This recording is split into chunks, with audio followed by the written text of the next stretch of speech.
Okay, तो सीधे मुद्दे पे आता हूँ। पोनियन सेल्वन जैसी बवाल पैन इंडिया मूवी को क्यों देखना चाहिए? तो इसे देखने का सबसे बड़ा और नंबर 1 जो रीजन है इस मूवी की आग लगा देने वाली स्टोरी। यानी ये मूवी छाती ठोक के इंडिया के गोल्डन हिस्ट्री को प्राउडली रिप्रेजेंट कर रही है। और भले ही इस मूवी के अंदर सिनेमैटिक लिबर्टी लेके फिक्शन का मसाला ऐड किया हो, पर रियल चोल डायनेस्टी और उसके एम्पायर के भौकाल का पूरे वर्ल्ड पे इसका क्या इफेक्ट होता है, ये बवाल चीज हमें पोनियन सेल्वन के पार्ट 1 में देखने को मिलेगा।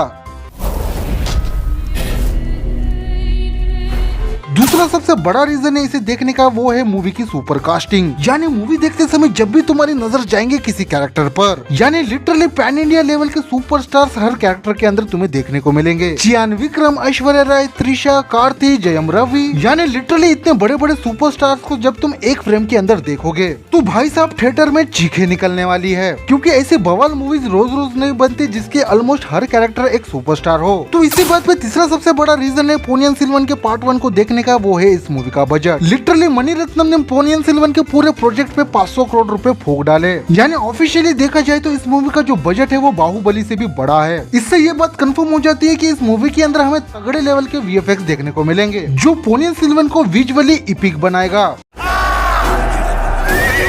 अब चौथा और सबसे बड़ा रीजन है इस मूवी को देखने का, वो है मणिरत्नम। यानी इस बंदे ने और इसकी मूवीज ने लिटरली 6 नेशनल अवार्ड जीते हैं। तो बस तुम इमेजिन ही कर सकते हो कि मणिरत्नम का जो विजन होता है और जिस किलर वे में ये बंदा मूवीज को डायरेक्ट करता है, उसका हर एंगल देख के लिटरली किसी की भी सांसें रुक सकती है। इसी के साथ पांचवा सबसे बड़ा रीजन है पोनियन सेल्वन को देखने का, वो है मूवी का तोड़फोड़ एक्शन। अब कोई हिस्टोरिक पीरियड मूवी हो, स्पेशली जिसमें चोल डायनेस्टी और उसके वॉरियर्स को सेलिब्रेट किया जा रहा हो, तो भाई एक्शन तो तोड़फोड़ लेवल का होगा ही। यानी कोई चूतिया फैंटेसी और फिक्शन से भरी उड़ के मारने वाली बैटल तो नहीं दिखाई जाएगी, पर एक असली वॉर, असली बैटल और असली जंग किस तरह से लड़ी जाती है, जहाँ पे खून का कतरा कतरा मायने रखता है, उस तरह का एपिक बैटल हमें पोनियन सेल्वन के एक्शन में देखने को मिलेगा।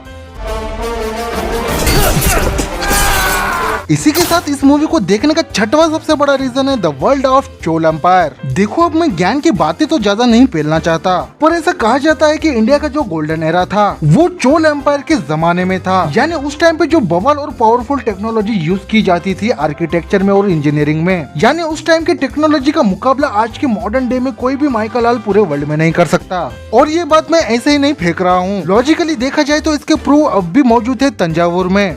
इसी के साथ सातवां सबसे बड़ा रीजन है इस मूवी को देखने का, वो है गेम ऑफ थ्रोन्स, जो अपने किलर और नॉटी एक्शन के लिए तो वैसे ही बदनाम है, पर क्योंकि इस सीरीज के अंदर षड्यंत्र, स्ट्रेटजी और पॉलिटिक्स ब्रूटली शार्प दिखाई जाती है तख्त को हासिल करने के लिए, उसी हॉलीवुड के गेम ऑफ थ्रोन्स को इंडियन मूवी पोनियन सेल्वन एक ग्रेट आंसर होने वाली है। क्योंकि जब पॉलिटिक्स की बात आती है तो हमसे बड़ा तुर्रम खान पूरी दुनिया में कोई नहीं।